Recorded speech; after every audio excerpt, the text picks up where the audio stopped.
Hello everyone, welcome back to the channel. My name is Andre and I'm your bookworm, and welcome to 2026. I hope you've had an amazing New Year's and your resolutions are going to be fulfilled this year. And I bet there's going to be a lot of reading resolutions, and I hope you fulfill them. I hope you do all your challenges, complete them, both pages, books, hours of audiobooks read, so all of those.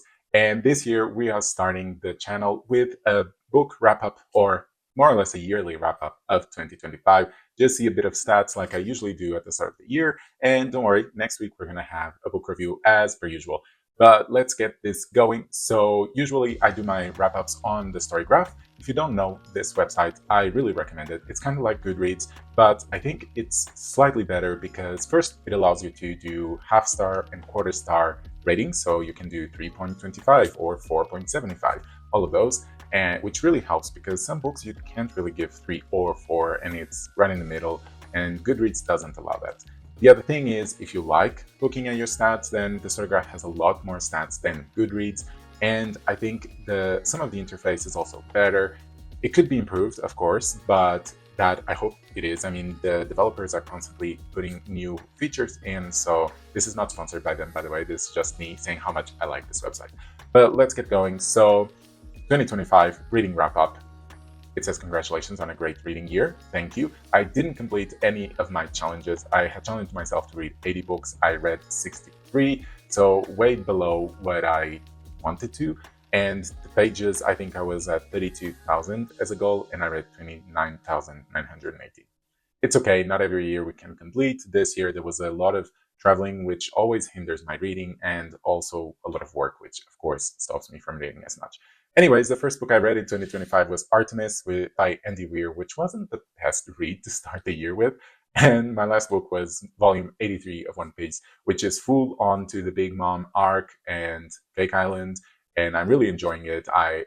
Soon I'll hit the place where I stopped watching the anime, which was in at the start of Egghead Island. So I mean, I still have this arc and the Wano arc, but I hope I can read that soon and reach the newest arcs, because those are really, really exciting. Anyways, this is a mood map of my reading year. So this line, the lower it goes, the darker the books are, and the higher it goes, the lighter the books are. So you can see that the start of my year was heading towards the dark side, and for the rest of the year, it kind of became quite light, which I'm surprised, because I would expect, for example, A Little Life, that I read a couple months ago, to really push this line down, but I guess it didn't. But I mean, that's just only one book. If I read 7 books in that month and only that one was dark, I can understand why it would go up.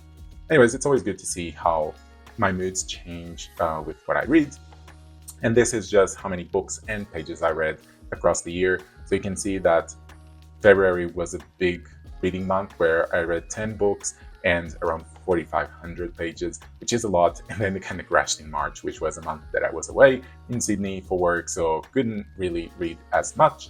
And then as I returned, I could read a bit more, and it keeps going up and down, of course. And December was actually my worst month of the year. I was only able to read 2 books and a total of 11 or almost 1,200 pages. It's okay. I really wish I could have read more. I didn't travel that much in December, but work was just very chaotic, so I couldn't read as much.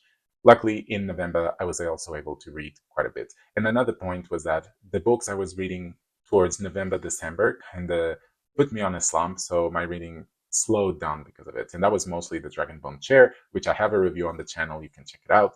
But yeah, you can see how sometimes the books that you don't enjoy as much put you on a slump. You read less until you find something that really sparks that joy again reading, and then you go and read 1,000 books in a row.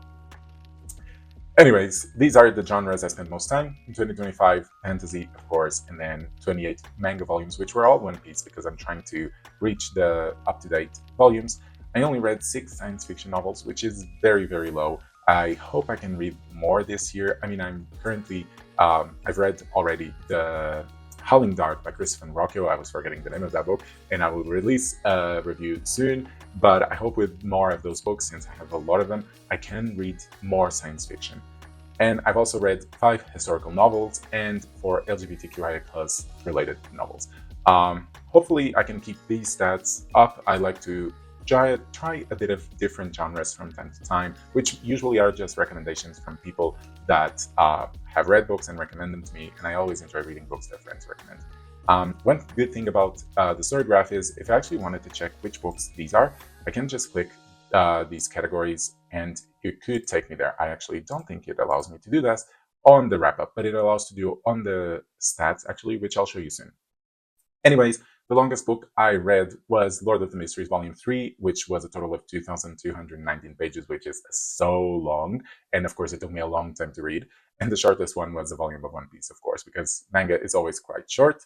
However, the average length of the books I read was 475 pages, and it took me around 18 days to finish each book. I mean, most of this is due to the long books like Lord of the Mysteries, because manga volumes I would usually end in one day, whereas here we go, Lord of the Mysteries Volume 2, it took me almost 200 days. That's a very long time, more than half a year just to finish this book.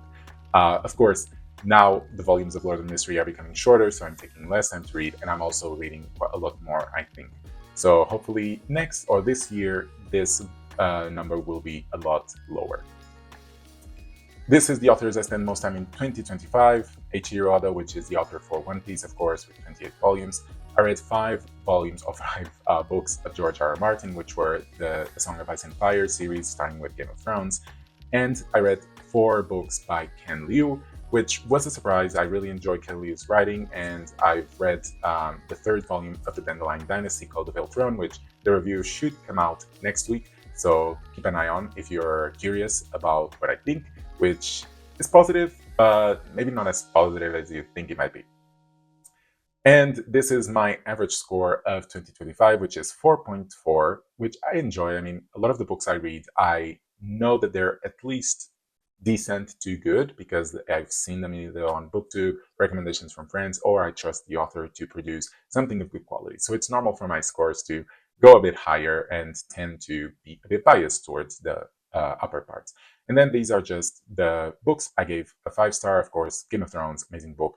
Parable of the Talents, an amazing book as well. A few One Piece volumes, and then A Little Life, which was one of the best reads of the 2025, of course, and the 3rd volume of Lord of the Mysteries, which is called Traveler. Big surprise. I was not expecting to give it a 5, but it was totally deserving. And here is just a breakdown of the scores I gave. This is the Dragon Bone Chair with a 3. I had a 3.5, which, okay, but as you can see, most of them range from 4 to 5, with a lot of them with 4.5, of course. So I'm glad that this is the range I give. I'm very glad that I didn't give any lower than 3. Let's see if this year it tends to be the same, or if the reads are better or worse. Here it says some months were better than others. June was my month with the highest average rating, 4.67, which means that I read the best books in June, and January was actually the lowest with only an average rating of 4, which surprises me because, again, I read the Dragon Bone Chair in November or December, I can't remember actually, I think it was November, and I give it a 3, so it seems like the other books I read in November were able to pull this score up. And November was the month I read most pages with 4,600 pages, which is a lot. Let's see if this year I can read as much in 1 month. Then we go on to other stats like what books were read by other Storygraph users. Little Life was the most shelved with almost 500,000 users. I mean, that's really a lot. And the least shelved was a tale called Hold Slaughtered Gods with only 431 users shelving it. This is a bit sad because I enjoyed the trilogy. I think the first one was quite good, and the second one was okay. The third one has a lot of potential in some aspects, but I think overall the trilogy is decent, and I think it should be read by not many other people. So it's sad that only 400 shelved in the whole year. The highest rated book was One Piece with volume 59, which if you've read or if you've seen One Piece, you know very well what volume this is, because this is super important, and I can totally understand why it has the highest rating. It's really, really good. Here is I explored the works of 7 new authors, including Travis Baldree, Ken Liu, and Tad Williams. I really enjoy Ken Liu, definitely. Travis Baldree, more or less. I enjoy Legends and Lattes, but it wasn't whoa. And Tad Williams, that was the Dragon Bone Chair, which I didn't enjoy that much, but I'm still curious to read the second one because, as you can see by the comments, it tends to change a bit, and I hope that change is for the good. Then we go to 57 of the books I read were part of a series. I don't know why Isles of the Ember Dark is here, considering that it is kind of like a standalone, so I don't really understand. Of course, it's part of the Cosmere, which is like a cinematic universe of Marvel or like the Discworld by Terry Pratchett, but I wouldn't consider it part of the series. But anyways, here it is. And I revisited a total of 5 books this year, which one of them was Warbreaker. I've reviewed here on the channel, really enjoyed it. And it says I finished all the books I picked up this year. No DNFs. That's just me. I totally understand why people DNF books. I just have a tendency to keep reading even if I'm not enjoying it, just in the hopes that maybe it will turn good, or maybe some books ahead it will just surprise me in the positive. Sometimes it happens, sometimes it doesn't. It's just lottery pretty much. And then we have this, which I don't really know why it does, because it says you didn't own any of the books you read this year. I actually own all of the books I read this year, so I'm not sure why this shows up.